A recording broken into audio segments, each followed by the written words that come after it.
I'm going to talk loud, and I'm just going to give you a little brief speech about what we're doing and why we're here today. My name is Tim Brooks, and I'm related to Edward Lloyd Parry through two lines. The first line is through his second child and oldest son, Edward Thomas Parry, who was born in 1859. Edward Thomas Parry had a daughter by the name of Winifred Parry, who was born in 1892, just a couple blocks south of the Manti Temple. The second line I descend through is through their adoptive son, George Brooks, who was born in 1845, and whom Edward and Elizabeth adopted in 1856 after George's own parents had died due to the hardships of pioneer migration. For a while, George went by the name of Proctor Parry, until in his adulthood he changed his name back to George Brooks. George had a son by the name of Samuel Brooks, who was born in 1886. In 1919, here in the Manti Temple, Edward Thomas's daughter, Winifred, and Edward Thomas's daughter Winifred and George's son Samuel Brooks were married. Kind of a weird bringing together two lines. Their youngest child is my father, Samuel Brooks, who was born in 1934 and died just about a year and a half ago. My father instilled within me a respect and a passion for my Parry and my Brooks ancestry. He and my mother, who is unable to come today due to some back surgeries and is very sad she's missing it, helped me out with the research of the book that I put together called The Life of Edward Lloyd Parry back in 2011. I have some copies in the car. I'm not trying to peddle anything, but if you want, I've printed a few more. I want to thank all of you for coming and look forward to getting to know all of you much better. Specifically, I would like to thank the following people: Don White and Loretta Hopman, who are over here on the right, are cyclists, for buying and restoring the old Parry/Schumacher/Cox home and their generous invitation, allowing us to enter their home for the tour. Could we please give them a hand? Ironically and serendipitously, Don's not a stonemason, but he is a geologist. I'd also like to thank my brother Matt, who's helping to document this and who, as of the last few years, has really taken up a passion for the family history and our ancestry and has kept that fire alive. I want to mention Sharon Jukes, who's unable to make it. She's another relative who lives down in St. George and was unable to make it. Lida Larkin, if you could raise your hand. Lida is the sage of all things family ancestry. I don't really know you that well, but I love you. Thank you so much. Yvonne Parry, if you could raise your hand. Right here. Yes. And Marilyn Olson, where are you? Thank you. You've been so supportive. Thank you so much. Yes, please. Willa Brooks Derrick, some of you may know who she is, lives down in St. George, was unable to come today. She has been super supportive. And if you're a child of Blodwin Parry Olson, would you please raise your hand? We got 1, 2, and 3 of them here. So, yes. For your incredible support. And their other brother Parry will be here after 12:30-ish. Yes.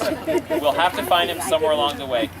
I'd like to speak for just a brief moment about what brings us here together today. Because here underneath this grass that I'm standing upon lie the mortal remains of some of our common ancestors. First there is Elizabeth Evans Parry. This is my daughter Grace, whose middle name is Elizabeth. Elizabeth Evans Parry was born on the Isle of Anglesey off the coast of North Wales in 1817. In her youth she was very beautiful, with piercing black eyes and dark hair. In 1848 she joined the Church of Jesus Christ of Latter-day Saints along with her husband Edward Lloyd Parry. Abel Evans was the missionary who taught them. In 1853, Elizabeth and Edward migrated to Utah in the Joseph W. Young Company. In 1854, Elizabeth and Edward received their first of 3 patriarchal blessings, their temple ordinances, and were sealed to each other. In 1856, she and Edward adopted recently orphaned George Brooks, son of Samuel Brooks, who was a dear friend and fellow convert, also from Wales. In 1862, Elizabeth and Edward moved to St. George to help establish the community there and work on various stone structures, such as the recently renovated St. George Tabernacle, and where Edward could serve as the master stonemason of the St. George Temple. In 1877, right after the dedication of the St. George Temple, Edward and Elizabeth were asked by Brigham Young to move here to Manti so that Edward could serve again as master stonemason, this time of the Manti Temple. 3 years later, in 1880, Elizabeth died at the age of 63. Next is Anne Parry. This is my other daughter, Emily, whose middle name is Anne. Anne was born in St. George, Denbighshire, North Wales in 1835. That's a full 17 years younger than Edward. She was a first cousin of Edward Lloyd Parry. Anne was described as follows. She had brown eyes and hair and a beautiful complexion. She was not quite average height. She was industrious, never idle. Leonard Arrington, the Utah historian, described Anne as attractive. 21-year-old brown-eyed cousin Anne Parry, one of a family of 14. In 1856, Anne came across the plains, one of the few groups to come across by handcart, in the Edward Bunker Company. And in 1857, she married Edward Lloyd Parry, becoming his second wife. In 1858, Anne gave birth to her first child. Leonard Arrington said that Elizabeth was unable to have any children of her own, and Anne eventually bore 11. When Anne gave birth to her first child in 1858, she named her Elizabeth Ann, and gave her to Elizabeth. The child was taught to call Elizabeth her mother, and Anne was Auntie Anne. The rest of the children were taught to call the first wife, that is Elizabeth, mother, and their real mother, Ma. None of them knew which was their own mother until they were quite grown. The family always lived together in the same house, and Elizabeth and Anne were like mother and daughter. Anne ended up giving birth to 11 children, 7 of whom reached adulthood. Anne died here in Manti in 1886 at the age of 51. 2 of their sons are buried here as well. Hugh Evans Parry, born in 1881, and George Parry, born in 1883, who, due to some illness, died within a week of each other. And then finally there is our Edward Lloyd Parry. In Orson F. Whitney's book, History of Utah, we read, quote, "The mountains of Wales have furnished much of the brain and brawn that have built up Utah and made her name illustrious in the mighty commonwealth of American states. The staunch and sturdy virtues of the Welch, which make them good and desirable citizens wherever they settle, shine nowhere more luminously than in the annals of the colonization of the valleys of the Rocky Mountains. Something of this will be shown in the life of Edward Lloyd Parry." Close quote. Edward was born 200 years ago to the day on August 25th, 1818, at or near St. George, Denbighshire, Wales, to Edward and Mary Lloyd Parry. Along with his first wife Elizabeth, in 1848, Edward joined the Church of Jesus Christ of Latter-day Saints, then in 1853 migrated to Utah to be with the saints. A stonemason by trade, he implemented his expertise in stone masonry to work on the construction of the Salt Lake Temple, along with his adopted son George Brooks, and where in late 1861 or early 1862, he discovered that the Salt Lake Temple's foundation was faulty and would need to be replaced. Many people do not know that story. I found it in a couple of different sources, so I think it's pretty verified. He served as the master stonemason, as we have already mentioned, of the St. George Temple and Manti Temple, and supervised the construction of numerous stone buildings up and down Utah.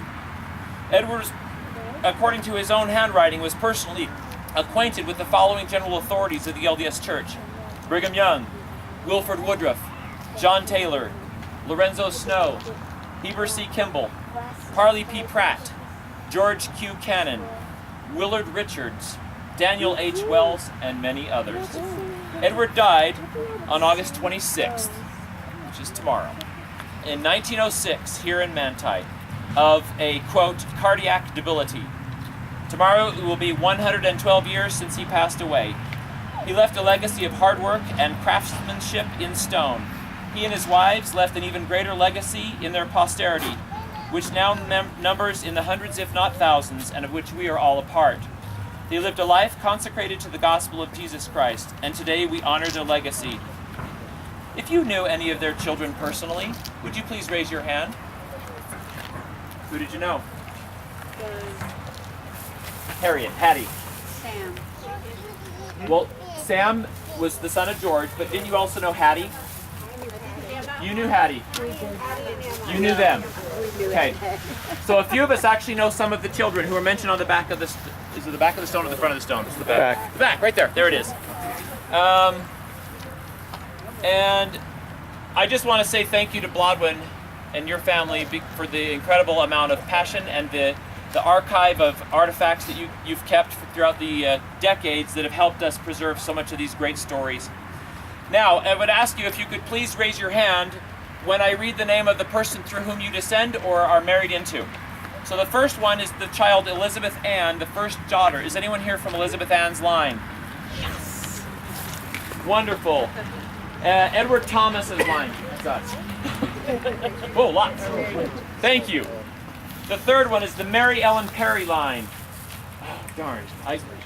They settled in Orangeville. Well, hopefully we can get some of them next time in the 300th anniversary. John Lloyd Parry, the fourth child. I know we have some John Lloyds here. Yes. Now the next child, Artemisia, only lived to be 5, so I know there's none from her nor Minnie. And then Harriet never married. Then the next one is child number 8, Bernard. Yes. Yeah. Yes. Lots of Bernards. And then we've got Emma, who never married, and then the 2 young boys never had children. And then the last one is George Brooks. That's us again. Well, some of us again. Yes.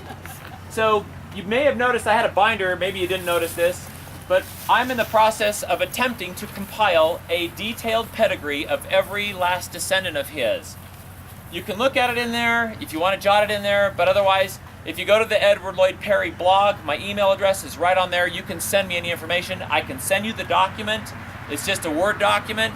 It's really fun. It's so cool to see how many, there are hundreds and hundreds of us alive nowadays because of these 3. Before we head off to go do some things, Don and Loretta, restrooms, let's talk about that. And then we're going to do a group picture if you're okay with that. The old house that E.L. Parry lived in is under remodeling, restoration, which means we don't really have a potty to share. We have a compost pile in the garden for the guys. That's me. And there are potties between here and there at the old city hall. Behind there where the farmer's market is a good place. Gas stations, the city park where you're going for your picnic lunch. Yes. Also has potties. I recommend those, otherwise you're in trouble. Just hold it. So on the bench over there, underneath the binder, we have some itineraries. Most of you know where we're going. It's not a very detailed itinerary. If I had my way, we would have had a grand palatial celebration in the Manti Tabernacle with t-shirts for all of us and stuff, but time and funding were lacking, so thank you so much for coming.